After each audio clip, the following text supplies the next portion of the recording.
မက်ဆီရဲ့2026 CONCACAF ချန်ပီယံကပ်အိမ်မက်လန်ပရိသတ်များလုံးပဲမင်္ဂလာပါများမက်ဆီ55 Auto Channel လေးကနေအားလုံးကိုပြန်လည်ကြိုလိုက်ပါတယ်။အင်တာမီယာမီယာမေဂျာလိဖလားကြီးကိုသမိုင်းဝင်ရရှိပြီးတဲ့နောက်2026အတွင်း CONCACAF ချန်ပီယံဖလားကြီးကိုကိုင်မြောင်းနေတဲ့ဒုတိယမြောက်မေဂျာလိအသင်းဖြစ်လာနိုင်တဲ့အခွင့်အရေးရှိနေပါတယ်။အင်တာမီယာအတွက်2025မှာမက်ဆီကမေဂျာလိနှစ်ထပ်အကွမ်း MVP ရယူပေးခဲ့တယ်လို့ချန်ပီယံလန်အတွက်ဂျော်ဒီအယ်ဘာနဲ့ဆာဂျီယိုဘိုးစကွတ်တို့လည်းပါဝင်အားဖြည့်ခဲ့ပြီးတဲ့နောက်ကစားမပွဲကနေနိုင်ယူသွားခဲ့ကြပါတယ်။တခန်းရရင်နောက်တခန်းပြန်လည်စတင်တာဘွားပဲမို့မိုင်ယာမီကလည်း2026မှာအောင်မြင်မှုအသစ်တွေရှာဖွေနိုင်အောင်ပြင်ဆင်နေပါတယ်။ဒီထဲမှာအင်တာမီယာမီအတွက်အစိကြီးယူပေးမဲ့ဆိုဗလာအသစ်က2026 CONCACAF ချန်ပီယံဖလားကြီးပါပဲ။ပြီးခဲ့တဲ့နေရာဒီမှာမိုင်ယာမီကကွာတာဖိုင်နယ်နဲ့ဆီမီဖိုင်နယ်တို့ကနေလှည့်ပြန်ထားခဲ့ရပါတယ်။ဒီနှစ်တော့မိုင်ယာမီသားတွေဒီဖလားကိုတေချာပေါက်ကင်မြောက်နိုင်အောင်ကြိုးစားကြမှာဖြစ်ပါတယ်။အင်တာမီယာမီကလည်းကံကောင်းပါတယ်။16တင်းအဆင့်ကနေဓာတ်ရိုက်စတင်ခွင့်ရတဲ့အင်တာမီယာမီကမဲနိုင်ထားတဲ့လမ်းကြောင်းလေးဖျောက်ပြူးနေပြီးဖလားအိမ်မက်ကိုအကောင့်ထဲပေါ်ဖို့နှီးစပ်လာနေပါတယ်။အင်တာမီယာမီက16တင်းအဆင့်ကိုမက်ချ်လာဒုတိယပတ်နောက်ပိုင်းကျမှကစားရမှာဖြစ်တဲ့အတွက်မာချီယာနိုရဲ့အသင်းမှာပြင်ဆင်ချိန်တွေအများကြီးရှိနေပါတယ်။16တင်းအဆင့်ကနေစတင်လို့ပြိုင်ပွဲကိုအိမ်ကွင်းနဲ့အဝေးကွင်းနှစ်ကြော့စီကစားရမှာဖြစ်ပြီး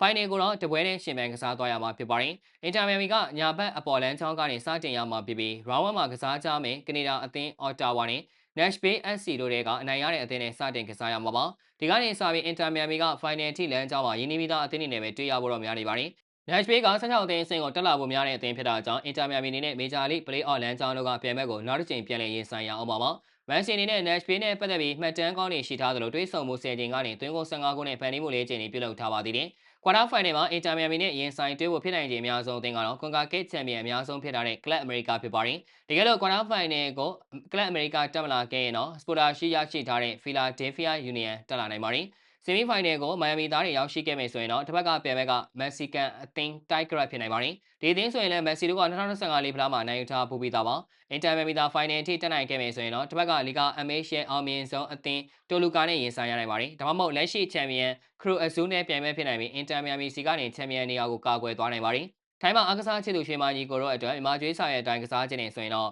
Messi 55 Auto ရဲ့ line စိတ် ID Messi 55 Auto ကိုဆက်သွယ်နိုင်ပါတယ်ခင်ဗျာ။ကြည့်ရှုပေးကြတာကျေးဇူးတင်ပါတယ်။